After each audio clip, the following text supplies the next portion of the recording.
Përshëndetje dhe mirë se erdhët në edicionin qendror të lajmeve drejt për së drejti këtu në Report Televizion, ku me zhvillimeve kryesore të ditës ju ftoj të ndiqni.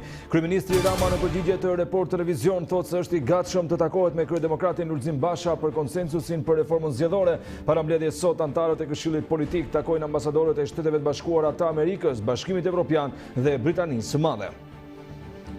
Ka nisur krisja e parë e opozitës pas 31 majit, afatit të fundit për zgjedhorën. Partia Demokratike dhe Lëvizja Socialiste për Integrim nuk bien dakord për domosdoshmërinë e një qeverie tranzitore përpara proceseve zgjedhore. Kosova po bllokon kalimin në kufi të shqiptarëve duke kërkuar testin për Covid gjatë 4 ditëve të fundit, por kryeministri Rama e quan kërkesë të tepërt dhe i bën thirrje qeverisë të tërhiqet. Në Shqipëri, tha Rama, nuk bëhen teste vullnetare. Qeveria nuk ka skenar për zgjatjen e fatkeqësisë natyrore për te 23 qershorit, por një mundësi është zgjatja e pjesëshme vetëm në zonat e plazhit, të cilat do duhet të vijojnë të zbatojnë protokollet e sigurisë. Ministri i Brendshëm Sandro Lesha ju kërkon drejtuesve të policisë të rrisin kontrollet pasi në 4 qarqe ka rritje të sipërfaqeve me kanabis. Ministri thotë se nuk duhet të ketë fokusim nga debati për legalizimin e kanabisit mjekësor. 4 të dyshuarit për përdhunimin e të miturës 15 vjeçare do të mbeten në burg para gjykatës. Ish roja i shkollës 65 vjeçar doli me kokën ulur dhe duke mbuluar fytyrën. Inspektorati i lartë i drejtësisë nis hetimin administrativ ndaj gjyqtares së Krujës Enkeleta Hoxha pas ankesës së Ministrisë së Drejtësisë për lirimin e shumë personave të dënuar me burgim të përjetshëm, mes tyre edhe Endrit Doklen. Rivlerësimi i pronave do të shtyhet me 3 muaj deri në 31 dhjetor për shkak të pandemisë. Nga procesi i rivlerësimit përfitojnë 50.000 pasuri. Nesër Superliga Shqiptare do të rikthehet pas ndalese gati 3 mujore për shkak të pandemisë. Trajneri i Partizanit Adolfo Sormani thot për Report Televizion se kampionati tashmë është në dorën e Tiranës.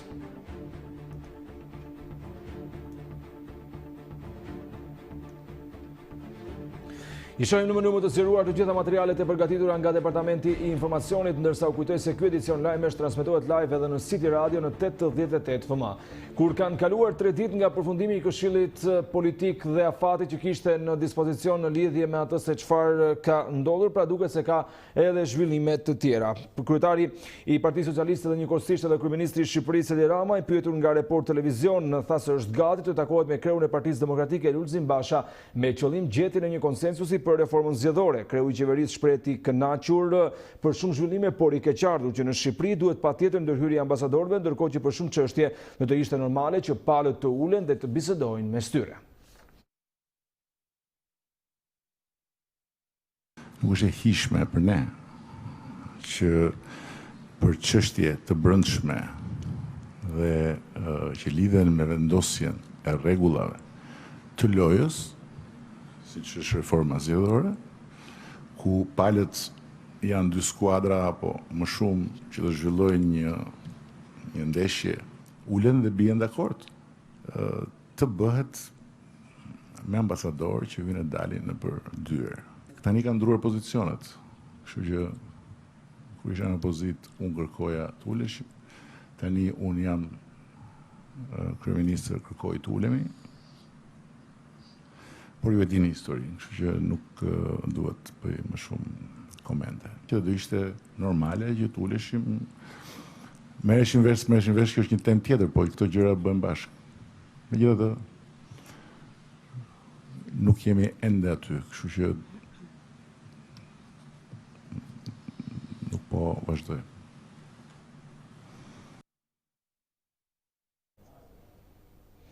Thirrja për të arritur një dakordsi dhe një marrëveshje mes palëve për reformën zgjedhore ka ardhur zyrtarisht edhe nga Brukseli. Komisioneri për zgjerimin Oliver Varhelyi kërkon dialog mes palëve dhe arritjen e dakordësisë, duke veçuar se pa të vështirë që vendi të ecë përpara. Për ngërçin që ka përfshirë tërheqjen e reformës zgjedhore dhe pikat që ndajnë palët ka bërë që edhe një herë ndërkombëtarët të nisin përpjekjet për negociata. Përpos takimeve të ambasadorëve, një reagim ka ardhur edhe nga Brukseli i komisionerit për zgjerim në Bashkimin Evropian, Oliver Varhelyi. Ai shprehet se është thelbësore një marrëveshje, duke theksuar rëndësinë e saj për integrimin në Bashkimin Evropian.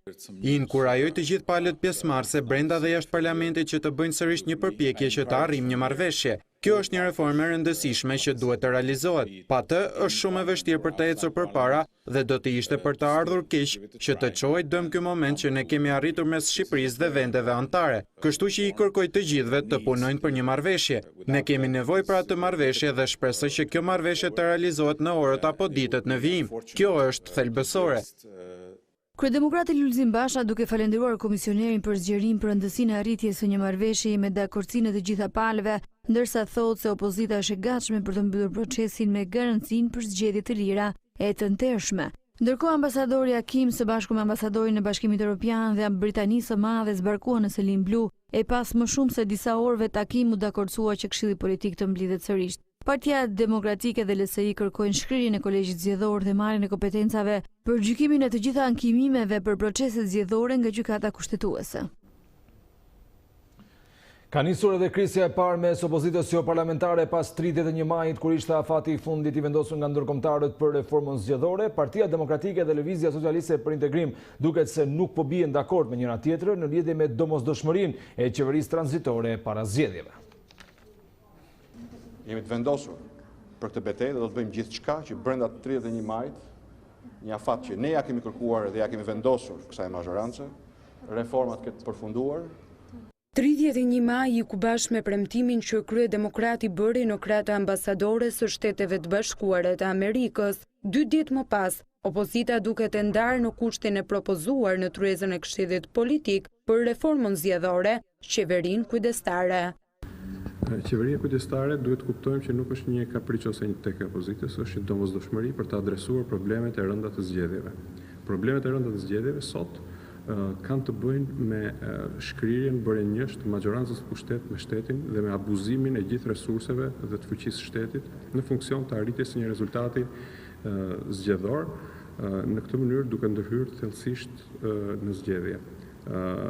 Ka rekomendimet posaçme shqetësime serioze të ngritura nga Odiri në raportin e fundit lidhur me shpërdorimin dhe keqpërdorimin e burimeve të gjitha llojeve, pra si burime financiare, burimeve njerëzore dhe të resurseve të tjera shtetërore në fushat zgjedhore dhe në proces zgjedhor. Kjo pikë që për Partinë Demokratike do të ishte domosdoshmëri për të garantuar zgjedhje të lira, për Lëvizjen Socialiste për Integrim nuk është prioritet. Propozimi për qeverinë kujdestare nuk është bërë posaçërisht për këto parëzgjedhje që do vinë. Propozimi për qeverinë kujdestare është bërë për të vendosur si normë për sa kohë spari parët nuk kanë besimin e njëri tjetrit dhe për sa kohë, pra është një periudhë tranzitore dhe për sa kohë ne do të arrijmë standardet në menaxhimin e procesit parazgjedhor dhe në menaxhimin e procesit zgjedhor. Po kush mund të arrijë këtë gjë? Këtë mund të arrijë vetëm një qeveri neutrale, e cila është e painteresuar për votën, e cila është e painteresuar për subjektin politik dhe nuk ka interesa lidhur me subjektin politik që do të fitojë zgjedhjet. Pra, vetëm qeveria neutrale, kujdestare, mund të realizojë një proces për zgjedhje të lira dhe të ndershme. Ne jemi në tavolinën e negociatave. Në tavolinën e negociatave nuk mund të vësh vija të kuqe. Sigurisht, nga ana tjetër nuk ka dhe çështje tabu të cilat nuk mund të diskutohen. Por do të negociojë opozita pikat në tryezë për të patur marrëveshjen e kërkuar me ngul nga ndërkombëtarët, për ekspertët ligjor të 2 partive më të mëdha opozitare, bisedimet duhet të vazhdojnë që dakordsia të arrihet. Ata janë në një mendje sa i përket dyshimit se majorancës i mungon vullneti për të shkuar drejt marrëveshjes. Damian Qiknurit, i Vikaso i hedh dorashkën e sfidës për të renditur se cilat janë kushtet e reja që ka sjellë Partia Demokratike në tryezën e bisedimeve. Sfidoj zotin Qiknuri ose kudo përfaqësues tjetër të majorancës në Këshillin Politik që të artikulojë publikisht cilat janë kushtet e reja që ka ngritur opozita. Opozita nuk ka paraqitur asnjë kusht ose kërkesë të re shtesë. Platformat dhe draftet e fundit të cilat do të diskutoheshin janë propozuar nga opozita, nëse nuk gaboj, përpara datës 9 mars, pra datë në cilën është vendosur pezullim i punës për shkak të pandemisë Covid, dhe besoj që zoti Qiknuri duhet të reflektojë më shumë mbi qëndrimet e veta, mbi ndryshimin e konsistencës së qëndrimeve të veta në tryezën e dialogut dhe të artikulojë tek e fundit publikisht nëse ka cilat janë këto kushtet e reja të cilat pas ka shtuar opozita në tryezën e dialogut. Ndonë se kanë pranuar se është presioni ndërkombëtarëve ai që i ka shtyrë drejt bisedimeve për pikat e propozuara për reformën zgjedhore, zgjidhjen e shohin tek palët. Mbetet pikpyetje nëse firmotarët e fundit do të jenë ekspertët në tryezë apo dy kryetarët e partive më të mëdha në vend. Në kuadër me ndryshimet e reformës zgjedhore, Presidenti i Republikës ka propozuar që presidenti të zgjidhet nga populli dhe për këtë arsye tek sondazh.tv këtu në shqiptare.com dhe Report Televizion keni mundësi të votoni për sondazhin e ditës që ka të bëjë pikërisht me këtë pyetje. A duhet presidenti të zgjidhet drejt për drejt nga populli? Deri në këto momente 76.4% mendojnë që po, 19.6% jo dhe 4% nuk e di. Ju mund të votoni gjatë gjithë kohës duke klikuar në sondazh.tv.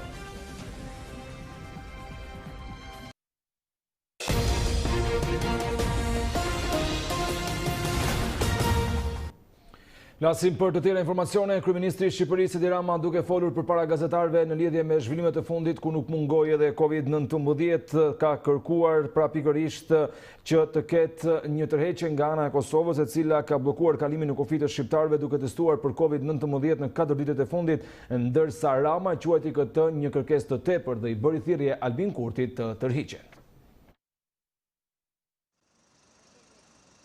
Pa pasur një certifikat në dorë, të cilën Shqipëria as nuk e ka, që të shkruhet se keni kryer testin për Covid dhe jeni negativ, nuk mund të kalosh kufirin e Morinës për në Kosovë.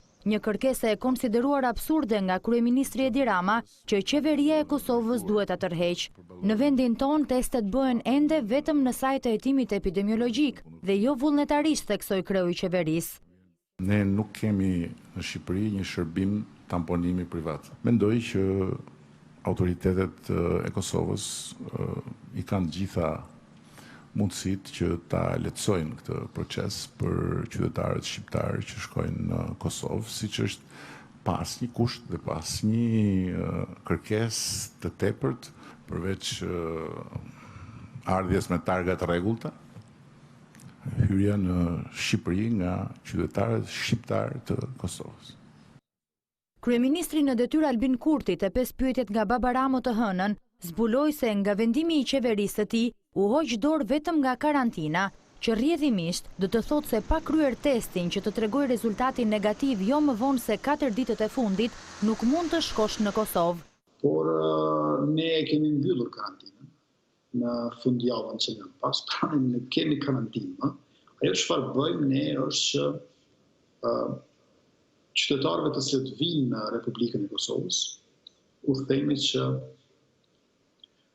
të tregojnë leje qëndrimin apo vend qëndrimin dhe gjithashtu masin temperaturën e tyre, marrim të dhënat edhe nëse kanë bërë testin në 4 ditë të fundit kalojnë pa kurrë problemi, po mundohemi që të bëjmë edhe zbutje shtesë të masave të zbutura, por nuk mund të sillemi ende thua se jemi në situatë normale, meqense nuk jemi. Por kjo situatë ka ngjallur indinjatën e qytetarëve, aq më shumë kur 2 shqiptarë u shoqëruan nga policia kufitare e Prizrenit për kundërshtim me forcë të efektivëve në kufi, duke debatuar lidhur me masat për ndalimin e kalimit. Kohën e luftës Kosovës, si gjithë kuksi u ngrit këmbë erdhin Morin duke pritur vëllezërit kosovar, ne na ndalojnë. Kjo nuk duhet ishte bërë nga autoritetet kosovare. Se Shqipëria ka hap, se kosovarët vendit hin e dalin ne rri me presin këto. Populli shqiptar nuk ka lëtë dot në Kosovë. Na kena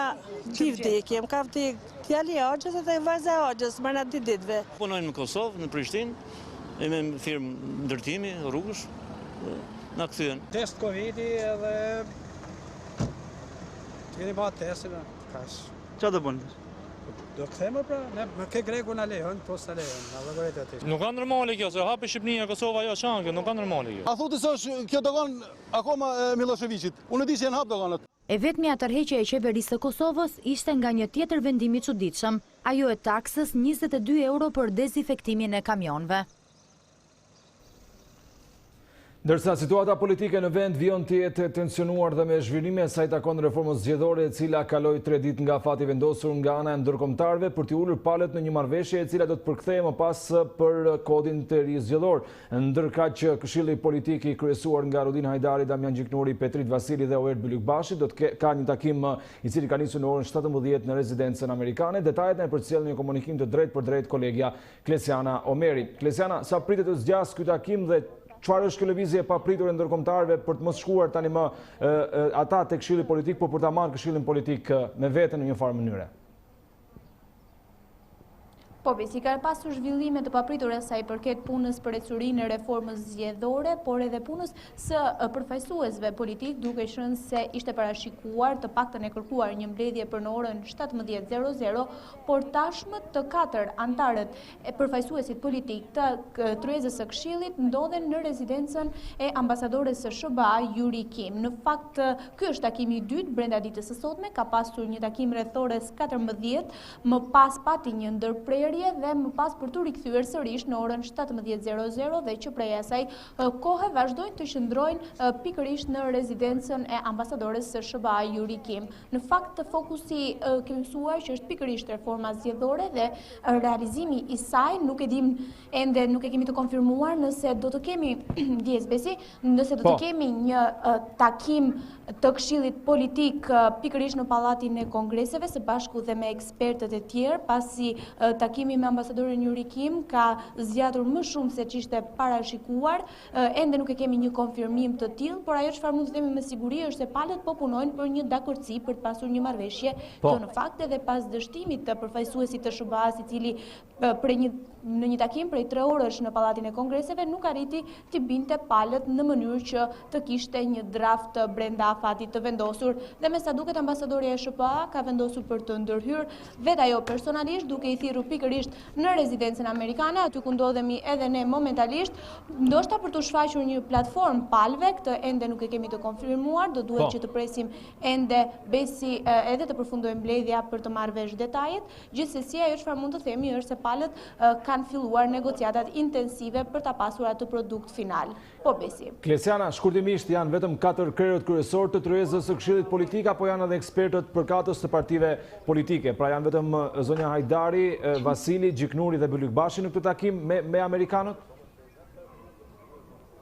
Po, besi bëhet fjalë vetëm për 4 përfaqësuesit politik, përfaqësuesin e LSI-s, Partisë Demokratike, opozitës në parlament dhe Partisë Socialiste, të cilët për brenda ditës kanë zhvilluar 2 takime me ambasadoren e SBA Yuri Kim pikërisht për çështjen e reformës zgjedhore. Besi. Klesiana Omeri, faleminderit për momentin. Në përfundim të këtij takimi sigurisht ne do të kemi të tjera komunikime të drejtë për drejta për të zbuluar detajet. Ishim me kolegen nga rezidenca amerikane, e cila na përcolli informacionet më të fundit. Ndërsa në komunikimin për gazetarët ditën e sotme, kryeministri i Shqipërisë Edi Rama ka folur edhe për situatën e COVID-19 dhe pandemisë që kaloi vendi ynë, duke qëndruar për më shumë se 3 muaj të mbytur. Gjendja fatkeqësisë natyrore nuk do të zgjatet përtej 23 qershorit, tha kryeministri, përveç disa zonave të plazhit ku mund të ketë një shtyrje të pjesshme. Gjendja e fatkeqësisë natyrore nuk do të zgjatet përtej 23 qershorit, por kryeministri Edi Rama ka bërë me dije se po mendohet mundësia për një shtyrje të pjesshme vetëm në zonat e plazhit. Nuk besojmë që ka arsye për të shtyrë gjendjen e fatkeqësisë natyrore në gjithë vendin apo në zonat e banuara. Po ekzaminojmë idenë e një zone të kufizuar vetëm në vijën brendetare. Në inaugurimin e spitalit COVID-4, Rama sqaroi se është një strukturë respitalore për përballimin e situatës nëse do të ketë një tjetër valë, dhe se me hapjen e kufive Shqipëria nuk do të kërkojë tampon për asnjë person që hyn në vendin tonë. Nuk dim çfarë impakti do të ketë në këtë pikpamje fluksi i madh i turistëve, kështu që duhet jemi gati. Dhe ne vazhdojmë të përgatitemi. Ne i kemi hapur kufit, ne nuk do bëjmë as tampona, as detyrime për vetë karantinim të atyre që hynë. Ministrja e Shëndetësisë shtoi se në skenar janë planifikuar në total 500 shtretër në 4 spitalet Covid. Ky është një spital i cili ka një kapacitet prej 100 shtetërish, ka shërbimin e reanimacionit, është i organizuar me një shërbim bazë imazherie, është një përgjigje edhe ndaj çfarë ne parashikojmë që mund të dalë edhe gjatë sezonit turistik. I rritet pra kapaciteteve tona duke çuar në rreth 500 shtretër të vendosur në dispozicion të situatës së epidemisë në vend. Testimet serologjike do të vijojnë edhe tek qytetarët sipas një kampionimi dhe është gati një plan që pritet të miratohet nga Komiteti Teknik i Ekspertëve. Kryeministri Edi Rama e cilësoi si rast të madh suksesi përballimin që Shqipëria i bëri pandemisë. Deri më tani janë vënë në dispozicion 2.5 miliard lekë nga qeveria për përballimin e situatës së shkaktuar nga COVID-19. Përish deputetin e Partisë Demokratike Bart Spahia është alarmuese për hapja e infeksionit COVID-19 në qendrën spitalore universitare Nën Tereza, ndërsa në një reagim ai nuk i ka kursyer akuzat edhe në drejtim të kryeministrit të Shqipërisë Edi Rama. Spahia ka ironizuar daljen e kryeministrit gjatë prezantimit të spitalit COVID-3, ndërkaq ka deklaruar që Edi Rama e kupton sa e rrezikshme është kjo situatë dhe duket nga mungesa e mjekëve për krah kryeministrit, kujdesin për vete nuk e kursen, ka deklaruar ai. 21 qytetarë të tjerë rezultojnë pozitiv me COVID-19 në 24 orët e fundit, nga të cilët 6 janë personel shëndetësor. Kryeson Tirana me 14 raste të reja dhe vatra aktive, ndërsa 3 raste rishfaqe në Krujë dhe 1 në Durrës, Shkodër e Kamës. Në 24 orët e fundit janë shëruar 14 qytetarë, duke çuar në 891 numrin e të shëruarve. Aktualisht po trajtohen 27 të prekur në spitalin infektiv, nga të cilët 4 janë terapi intensive dhe 1 prej tyre është intubuar. Në spitalin infektiv mëngjesin e të martës ka ndëruar jetë një 62 vjeçar, por mësohet se ai ishte bartës asimptomatik i COVID-19 dhe nuk ka qenë virusi shkaktari i vdekjes së tij, por ciroza hepatike stadit të fundit. Informojmë nga spitali infektiv për një pacient 62 vjeçar i cili ka ndëruar jetë. Referuar shërbimit infektiv, 62 vjeçari ishte bartës asimptomatik i COVID-19 dhe vuante nga cirozë hepatike, SPOK, insuficiencë e rënë kardiake, diabet dhe hipertension. Shkaku i humbjes së jetës sipas shërbimit infektiv është ciroza hepatike e stadit të fundit. Në infektiv po trajtohen 27 të prekur, nga të cilët 4 janë në terapi intensive, 1 prej tyre është i intubuar. Një bilanc pozitiv është edhe numri i personave të shëruar, ndërsa në Memaliaj, një ditë pasi ishte hapur, Inspektorati Shëndetësor në Gjirokastër ka mbyllur një kopësht. Shkak është bërë mospërmbushje e kushteve të COVID-19.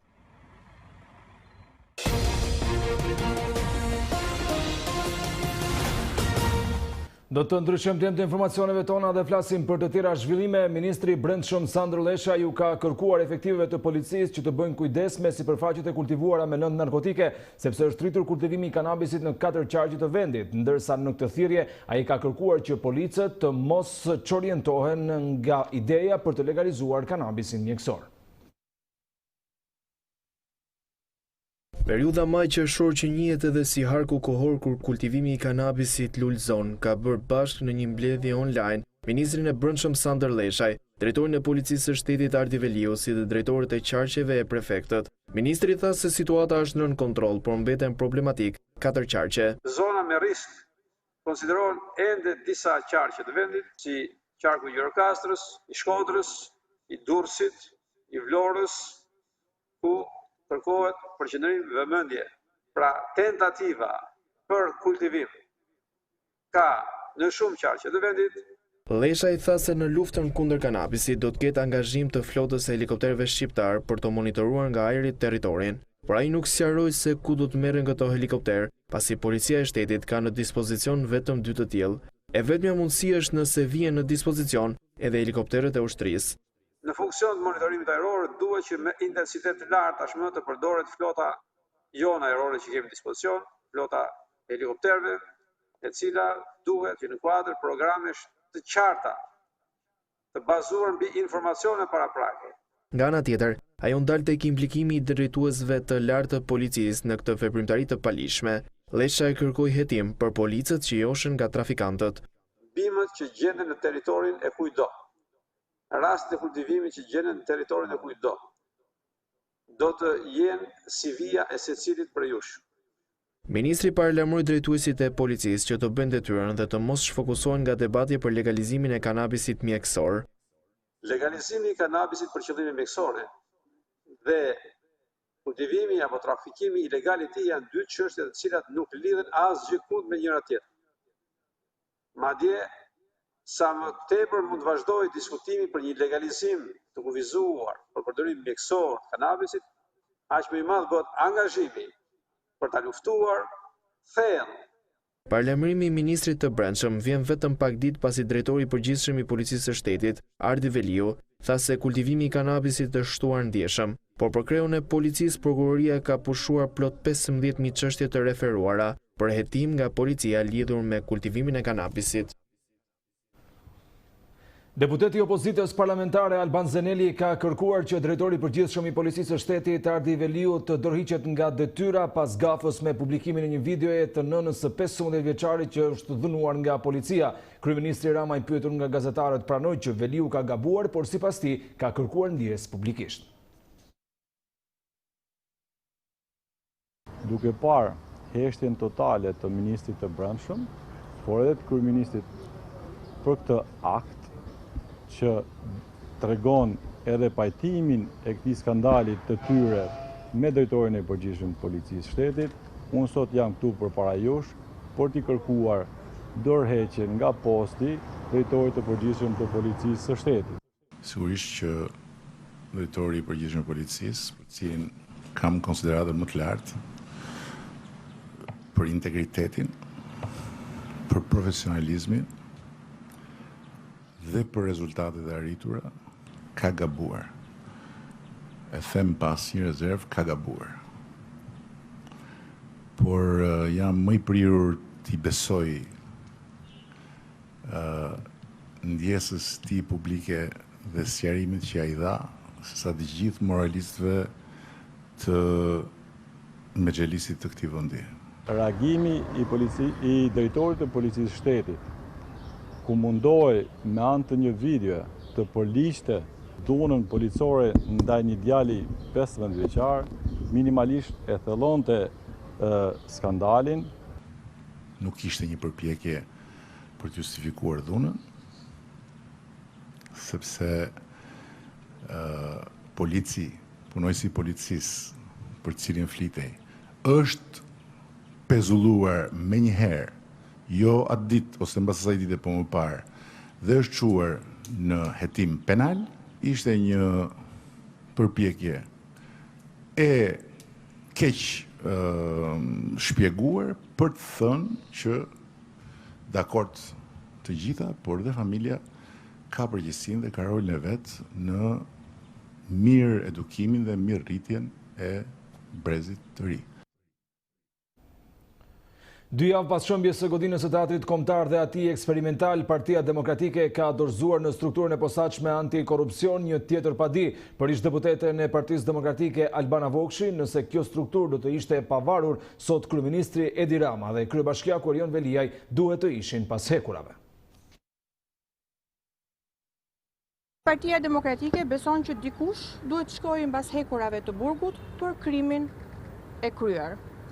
Përveç shërbëtorëve që kanë hedhur firmat në vendime të palishme, Edi Rama dhe Erion Veliaj duhet të ndëshkohen nga drejtësia, sepse kanë vepruar me teatrin si një organizatë e strukturuar kriminale. Sot neve dorëzuam kallëzimin penal,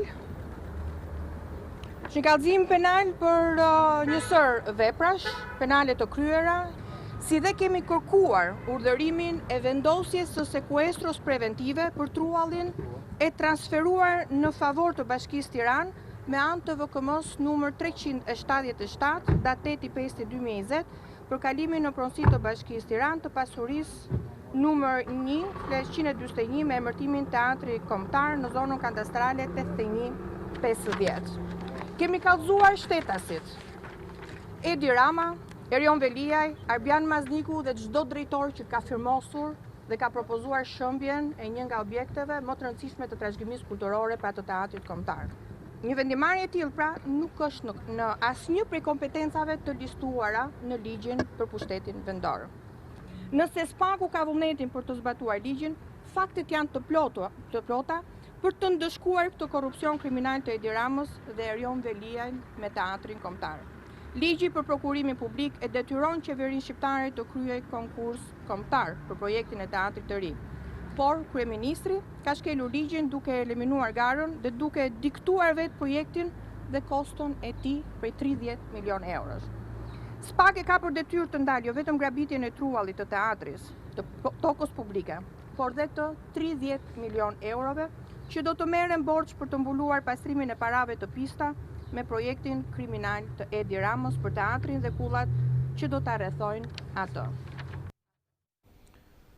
Kryetari i Kuvendit Gramozruçi ka dërguar një letër kryetarit të shtetit Ilir Meta ku i kërkon të propozojë një kandidaturë për të marrë drejtimin e kontrollit të lartë të shtetit pas përfundimit të mandatit nga ana e Bujar Leskajt. Në përgjigje zëdhënësi presidentit deklaron se ka dorëzuar 3 kandidatura kreu i shtetit, por që janë rrëzuar nga ana e Kuvendit, pra dhe gjithashtu edhe e qeverisë. 2 prej kandidaturave që janë bërë publike janë Bari Shaqiri dhe Vitore Tusha. Përmes një letre të dërguar në presidencë, kreu i Kuvendit Gramozruçi i kërkon Ilir Metës të sjellë propozim emër konkret për kreun e kontrollit të lartë të shtetit. Pas përplasjes Kuvend Presidencë për emërimet në gjykatën kushtetuese dhe organet e drejtësisë, institucioni i KLSH-s është një tjetër çështje për të cilën Meta dhe Ruçi rrëzojnë njëri tjetrin. Në 26 maj Ruçi i shkruan Metës të respektojë afatet dhe se prej korrikut të vitit 2019 Kuvendi i Shqipërisë nuk ka marrë nga presidenti i Republikës asnjë propozim konkret për pozicionin e kryetarit të KLSH, me rrëzimin në parlament të dekreteve të tij për emrat e Vitore Tushës, Bahri Shaqirit dhe Petraq Milo. Ju lutem zoti president, të dërgoni sa më parë që të jetë mundur propozimin tuaj për kryetarin e KLSH-s. Për këtë letër të bërë publike nga presidenca ka reaguar këshilltari Tedi Blushi në rrjetin social Facebook kur thotë: Presidenti Meta ka respektuar me përgjegjshmëri maksimale detyrimin kushtetues duke propozuar 3 kandidatura mjaft dinjitoze dhe të kualifikuara për të garantuar pavarësinë e KLSH. Presidenti Meta si gjithmonë do të përmbush detyrimet e tij kushtetuese për të garantuar pavarësinë e institucioneve. Sikur se citon edhe kreu i Kuvendit Ruçi, vakanca për kreun e KLSH-s është krijuar që prej dhjetori 2018 me mbarimin e mandatit për kryetarin Bujar Leskaj, i cili ushtron këtë funksion edhe sot. Ai qëndron në detyrë për 7 vjet me të drejtë rizgjedhjeje dhe qëndron në krye të KLSH-s deri në zgjedhjen e kryetarit të ri. Për më pak se një vit në kadastrën e Vlorës janë nëndëruar 6 drejtues, ndërsa pasojat i vuajnë qytetarët të cilëve shprehen se u janë t'i dërsuar pronat, ndërsa ka reaguar edhe Partia Demokratike atje. Para ditën e së martës u emërua drejtori i ri i kadastrës në Vlorë, Jurgen Pilkati, i cili ishte këshilltar në Ministrinë e Drejtësisë. Ai është i shtati që ulet në këtë karrige, pasi 6 drejtori janë dorëhiqur brenda një viti nga posti i drejtorit të kadastrës në Vlorë. Kjo situatë e pa precedent ka krijuar shumë probleme për qytetarët që ende në dyert e këtij institucioni. Ata shprehen se ndryshimi i shpeshtë i drejtorëve e ka përkeqësuar shërbimin. Çfarë ka populli ose çfarë kanë pronarët e lishëm që mos marrin pronën e tyre? Unë kam 30 vjet ende në për gjykata, në për zyra, bashki, hipotek, kadastër. Kanë ardhur shumë drejtore dhe nuk kanë dhënë një drejtim se kanë bërë dorëheqje të gjithë. Tani, o të vi në qofse nuk gjendet një drejtor që të bëj punën e lishme, si që është për të bërë, ose të vi nga Amerika, nga jashtë shtetit. Ka e të sorollatë më ka vajtu si ka neshur që nuk di qatë të them. Kam hequr edhe fëmijët nga shtëpia, kam hequr për arsye se atje në atë trollin tim, vjen një tjetër. Drejtimi janë hajdutët janë këtu brenda, nuk është drejtori hajduti. Hajduti është këtu brenda këta punojësit. Që në 93-shin, jo do ndëruar numri kadastrës se është ngatruar, jo duhet të pagoni këtë, duhet të pagoni atë, kemi paguar me miliona lek e tani më del mbi vendosje. Si vjet më del mbi vendosje. Gjithë këto vite jo. Lidhur me dorëhiqjet e shpeshta të drejtorëve të kadastrës së Vlorës, ka reaguar dhe Partia Demokratike. Përmes një statusi në Facebook, ish deputetja Nada Meçorapaj shprehet se titullarëve u bëhet presion për të regjistruar një pronë në Bregdetin e Jalës. Vizita qesharake bliste Erion Braçes dhe urdhrat e pavlerë politik të Edi Ramës për t'i falur Bregdetin e Jalit mikut të tij kanë përfunduar në koshin e plehrave. As i shtati i komanduar sot në Vlorë nuk ka për të zgjatur, sepse askush nuk është i gatshëm të shkojë në burg për Edi Ramën, pronar të palishëm edhe të Bregdetit të Jalit. Edhe më herët opozita i ka lidhur këto dorëhiqje me një konflikt të fortë për një tokë me vlerë miliona euro në Bregdetin e fshatit Jal, mbi të cilën ngrihet një resort luksoz.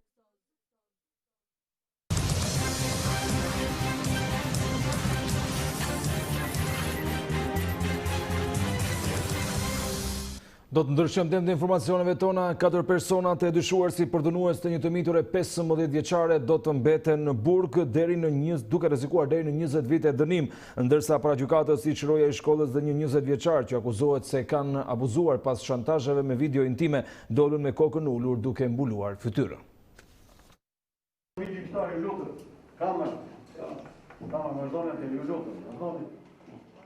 Kokullur e fytyrë mbuluar, 65 vjeçari Abaz Dogu ka dalë para gjykatës, ku akuzohet për përdhunimin e të miturës 15 vjeçare në periferi të Tiranës. Ngjitur me të ishte dhe 20 vjeçari Klajdi Poçi, i cili pak javë më parë me të moshuarin shpërndanin videon intime të miturës dhe e shantazhonin për të kryer marrëdhënie seksuale. Dy të miturit 15 vjeçar dhe 16 vjeçar, RO dhe FB, u futën në sallë pak pas largimit të medjave në respekt të ligjit për të miturit, ndërsa seanca u zhvillua me dyert të mbyllura dhe i vetmi që ka folur është ish roja i shkollës në periferi të Tiranës. Edhe e para gjykatës ai është shprehur se për asnjë moment nuk ka kryer marrëdhënie me dhunë, por me dëshirën e të miturës. Sipas kodit penal për marrëdhënie seksuale me të mitur, në moshën 14 deri në 18 vjeç, të 4 të arrestuarit rrezikojnë një dënim nga 7 vite deri në 20 vite burgim. Marrëdhënia seksuale me të miturën sipas hetimeve paraprake daton në vitin 2018 dhe për afro 2 vite që kur vajza ishte 13 vjeç, ka qenë abuzuar seksualisht nga Dogu e më pas djemt që ai përzgjidhte duke i treguar videon.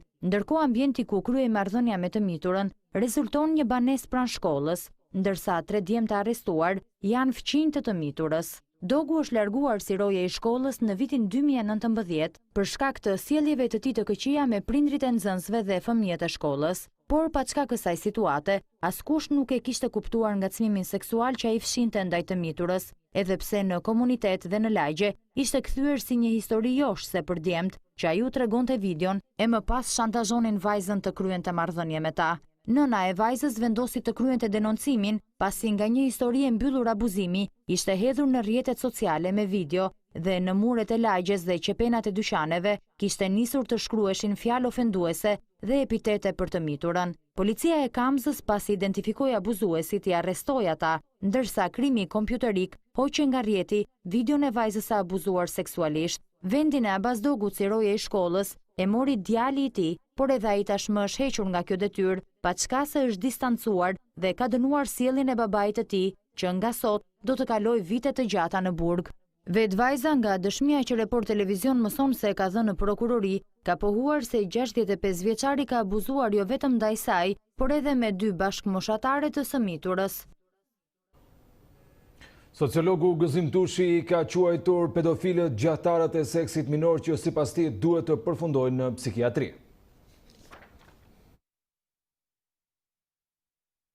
Alarmante, kështu e përshkruan sociologu Gëzim Tushi rastin e 15 vjeçare së abuzuar seksualisht në periferi të Tiranës.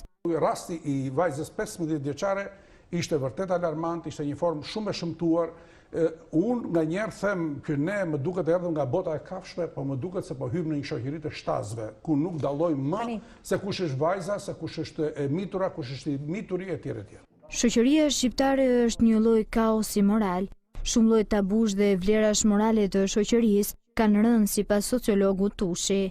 Kjo dhuna seksuale, ideja që seksi ka dalë në një plan të parë dhe imagjinoni edhe njerëzit e moshuar tani më kanë filluar të çmenden, të humbasin si thua dinjitetin e tyre, duke bërë veprime anormale dhe amorale, duke hyrë gati në shoqërinë e kafshëve. Për Gëzim Tushin, nuk është zgjidhje para gjykimi, siç ndodh rëndom në shoqërinë shqiptare. Ka ardhur keq këto ditë që ka pasur tentativa për ta paragjykuar vajzën 15 vjeçare, para adoleshente në moshën e lolitës, dhe këto lolitat e vogla natyrisht të ndodhura përballë presioneve, mashtrimeve, intrigave, sidomos presioneve banale të njerëzve të tillë që sikurse i thon ti do të më japësh favorin seksual, ndryshe unë do të demaskoj në fshat, dhe keni parasysh jetojmë në këto komunitete ku ti pranon më mirë të pranosh të përdhunohesh, të japësh dhe favorin seksual me idenë të kjo është llaktarsh. Babai me siguri nuk ka nevojë pse të dalë të bëj autodafe përballë kamerave. Se përse denoncimi nuk erdhi më herët nga vajza e ka një shpjegim.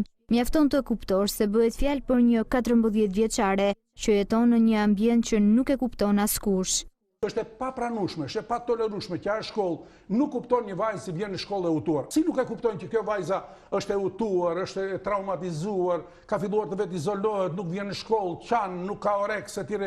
Nuk e kuptojnë ta që ka një gjë që është esenciale, është ontologjike, është thelbësore për të, diçka i ka ndodhur. E çfarë mund të ndodhi një vajzë më shumë se sa abuzimi seksual, që është kulmi i abuzimit me një njerëz? Si ka mundësi që kjo familja që dhe babai del aty dhe mban një goxha fjalë të gjërë, duke treguar rrethanat e kujdiun bën gati bën etusin. Po mirë, ti e ke pasur vajzën në shtëpi që si nuk e ke kuptuar që në kaq kohë, në kaq muaj ka qenë e abuzuar. Nëse ne duam të mbrojmë fëmijët nga abuzimi seksual, së pari duhet të përmirësojmë kuotat e prindërimit. Prindrit tanë duhet të jenë më vigjilent, më të kuptueshëm. Ka ardhur koha që të gjithë të gjejnë forcat dhe të denoncojnë, këshillon sociologu Tushi, pasi sipas tij, heshtja nuk është shpëtim, por varr. Pedofilët, incestualet, këta gjatarët e seksit minor janë në përkëmbët tona. Ata duhen identifikuar, duhen izoluar. Dy gjëra ka për ta. O në psikiatri nëse janë të çmendur, ose në burg, nëse meritojnë të jenë në burg. Ndryshe ata s'mund të jenë në përkëmbët tona, sepse na rrezikojnë fëmijët. Një tjetër gjyqtar është dorëhequr nga rishqyrtimi i çështjes së Arben Grorit, i dënuar me burgim të përjetshëm nga drejtësia italiane. Në gjykimin nga e para, Grori synon dënimin me 25 vite burg, çka sjell automatikisht lirimin e tij nga qelia, ku qëndron prej më shumë se 18 vitesh. Nuk gjen qetësi gjyqtarët për të vendosur lidhur me fatin e çështjes kundër Arben Grorit. 5 muaj pas përjashtimit nga kjo çështje të Bedriqorit, tashmë një tjetër gjyqtar nuk ka marrë përsipër të gjykojë Arben Grorin. Ardian Kalia ka vendosur të jap dorëheqjen nga shërtimi i çështjes së papajtueshmërisë, ndërsa pritet që kërkesa e tij të miratohet nga kryetari i gjykatës. Nëse kjo dorëheqje do të pranohet, atëherë çështja për lirimin ose jo të Arben Grorit do të ketë një gjyqtar të ri, duke filluar gjykimin nga fillimi. Dënimi italian për Arben Grorin ishte njohur nga gjykata e Tiranës disa vite më parë, por Grori arriti rihapjen e procesit gjyqësor, duke shfrytëzuar hapësirat e kodit të procedurës penale të ndryshuar në 2017 dhe një vendim të gjykatës europiane për të drejtat e njeriut. Gjyqtarët e apelit Tiranë, Alaudin Malaj dhe Fatmira Hajdari, në vendimin e tyre të datës 20 maj 2019, kanë shfrytëzuar pikërisht nenin 450.d të kodit të procedurës penale dhe vendimin e Strasburgut, duke i pranuar kërkesën Arben Grorit për rishqyrtimin e dosjet gjyqësore që bën fjalë për vrasjen e Naim Zyberit në Itali. Ky vendim i marrë nga Hajdari dhe Malaj ka ngjallur shpresat e Grorit për lirimin nga qelia, pasi prej më shumë se 18 vitesh ai qëndron pas hekurave të burgjeve të sigurisë së lartë. Vendimi i apelit të Tiranës erdhi 4 muaj pasi shoku i Grorit, Gert Gjinarari, në 14 shkurt 2019 është liruar me kusht nga gjykata e Korçës. Ndërkohë, pas një vendimi të gjykatës së apelit Korçë, sërish Gjinarari u shpall në kërkim. Vendimi i apelit Tiranë për Grorin praktikisht do të thotë lirimin e tij nga qelia, pasi në rast se gjykata e Tiranës pranon të dënojë Grorin me 25 vite burg dhe jo me burgim të përjetshëm si ka vendosur drejtësia italiane, atëherë ai lirohet menjëherë, pasi këtë dënim tashmë e ka kryer. Grori është vëllai i të ndjerit Artur Grori, pronarit të kompleksit Artur në Mullet të Tiranës, i vrarë disa vite më parë nga Naim Zyberi. Ka nisur hetimi administrativ nga gjyqtarës së Krujës Engeleta Hoxha pas ankesës së Ministrisë së Drejtësisë për lirimin e të dënuarve me burg, përjet, me styre dhe ndrit dokle, ish numri 2 i bandës së Durrësit. ILD kërkon gjyqtarës të paraqesë pretendimet, ndërsa shpreh se nuk ka asnjë vendim nëse do të merret një masë ndaj saj, me argumentin se i takon prokurorisë të vendosë, ndërsa gjyqtarja e Krujës i hapi dyert e burgut Gentstafirit Arben Ilir Pajës, pra dhe gjithashtu personin që ka vrarë komisarin Arben Zylyftari.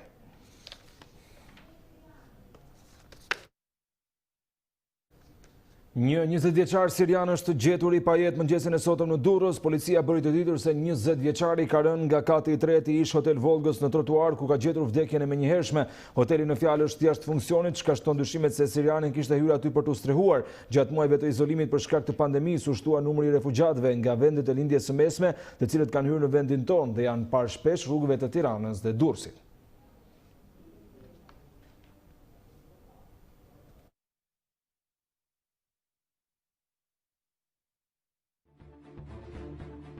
Prokuroria e posaçme ka kërkuar Komisionit të Pavarur të Kualifikimit dosjen e përzgjedhjes së antares Alma Faskaj. Antarja e Komisionit të Pavarur të Kualifikimit u kallëzua penalisht në SPAK me pretendimin se ka konsumuar veprën penale të falsifikimit të dokumentave. Ka gjyqtarja Hajrie Muçmata e shkarkuar nga detyra për probleme me pasurinë. Sipas gjyqtares, antarja e KPK është shkarkuar në 1999 si e paaft me vendim të Këshillit të Lartë të Drejtësisë.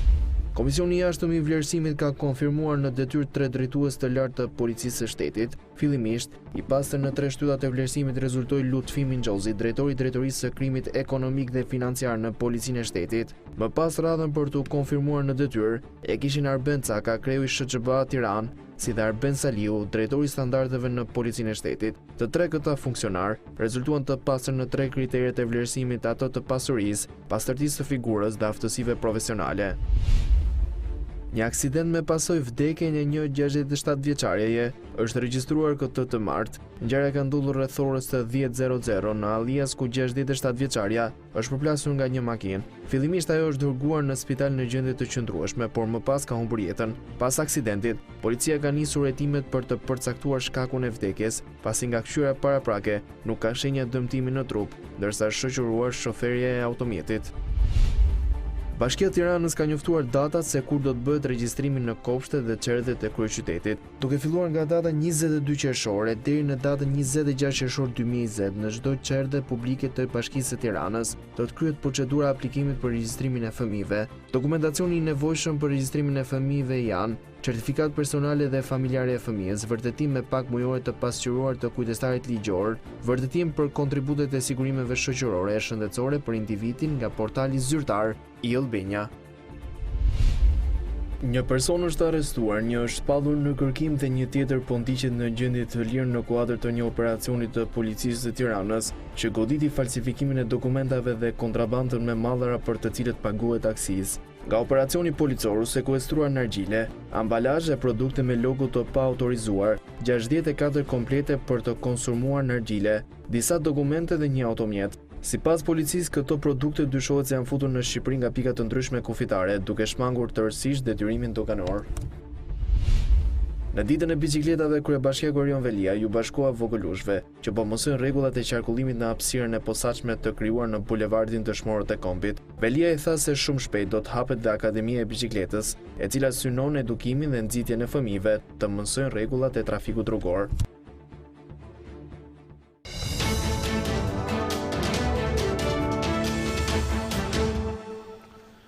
Do të ndryshojmë dhe informacioneve tona dhe flasim për zhvillimet nga ekonomia, ku rivlerësimi i pronave do të shtyhet edhe më 3 muaj deri në datën 31 dhjetor 2020 për shkak të pandemisë COVID-19.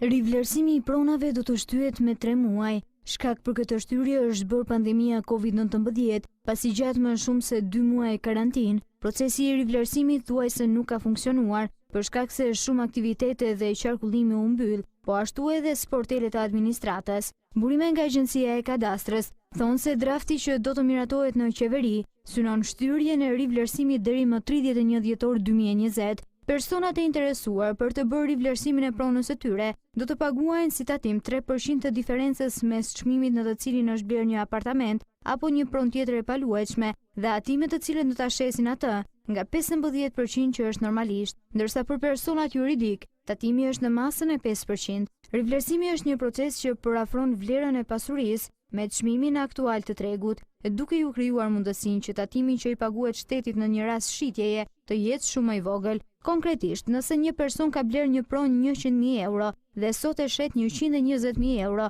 ai duhet të paguajë 15% tatim për këtë diferencë, prej 20.000 eurosh dhe i detyrohet shtetit 3.000 euro, ndërsa me këtë ndryshim ligjor, në momentin e shitjes, ai nuk paguan më këtë vlerë, por vetëm 600 euro, sepse tatimi që paguan pas rivlerësimit zbret në 3%. Procesi i rivlerësimit ka nisur javën e 2 të muajit shkurt dhe pritej të mbyllej më 30 shtator. Nga ky rivlerësim do të kenë mundësinë të përfitojnë 50.000 pasuri dhe që efekti pozitiv në buxhetin e shtetit pritet të jetë 6 miliard lek.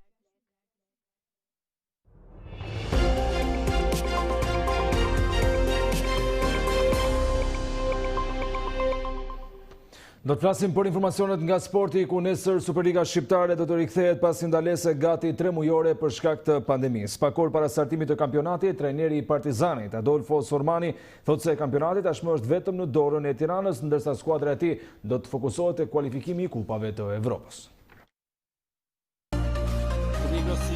Pas gati 3 muajsh ndërprerje për shkak të koronavirusit, nesër rikthehet Superliga, e cila do të luajë pa praninë e tifozëve javën e 27, me ndeshjen kryesore Partizani Skënderbeu. Në prag të takimit, trajneri kampionëve në fuqi Adolfo Sermani shprehet se tani është e pamundur të konkurohet me Tiranën për titull.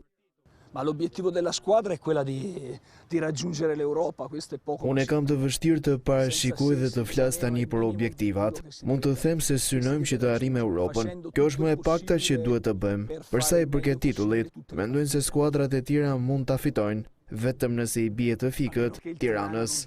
Sa kaq Tirana që udhëheq kampionatin dhe që duket se ka vendosur një rëndor të titulli, nesër e pret transferta me Bylisin. Jo ndeshja si po fillon kampionati i ri edhe gjithmonë ndeshje parë janë ka vështirësitë e veta, po ne do shohim mundësi që kemi, do shkojmë atje pa të donë 100% tonë dhe shpresojmë marrim rezultate që na takon. Ndërkohë Kuksi, që është edhe ndjekësi më i afërt i Tiranës me 9 pikë, do të luajë në Elbasan kundër luftëtarit. Trajneri Urges Shehi thotë se në këtë rikthim i trembet më shumë dëmtimeve, ndërsa kundërshtarin do ta vlerësojnë maksimalisht. Periudhën e gjatë të pushimit, duke pas parasysh dhe intensitetin e ndeshjeve që janë, shpresoj mos kemi ndonjë dëmtim. Tani në pozicionin ku jemi, çdo ekip ka rëndësinë e vet, janë 3 pikë si ndaj luftëtarit, si ndaj Partizanit, kështu që do ta vlerësojmë maksimalisht. Takimet e tjera të ditës së mërkur për javën e 27 të Superligës do të jenë Flamurtari Vllaznia dhe Laçi Teuta. 4 takime do të luhen në orën 17, ndërsa Partizani Skënderbeu do të luhen në orën 20. Ishte gjithçka e përgatitur, ndërsa gjitha informacionet e këtij edicioni të shoqëruara edhe me video i gjeni në çdo kohë duke klikuar tek shqiptaria.com, adresa për zhvillimet më të fundit nga vendi, rajoni dhe bota. Aty votoni tek sondazhet tona, keni mundësi të jepni mendime dhe gjithashtu të lexoni opinione dhe editoriale. Ndërkaq nga mali i Çikës në Llogaran, një thellësi prej 180 metrash nën tokë, buron ujë Dukat, i cili është i pasur me magnezium dhe kalcium, por gjithashtu dhe me mineralet e domosdoshme për shëndetin e njeriut. Report Televizion ka shkuar në fabrikën në Dukat në Vlorë për të parë konkretisht procesin, se si ky ujë vjen nga burimi natyror dhe më pas për t'u ambalazhuar me cilësinë më të lartë dhe me parametra maksimale të qëndrueshme për gjatë të gjithë vitit. Keni mundësi ta ndiqni menjëherë pas sigles këtë material që ju informon mbi cilësinë e ujit, ndërsa bashkë takohemi në orën 20. Mirupafshim.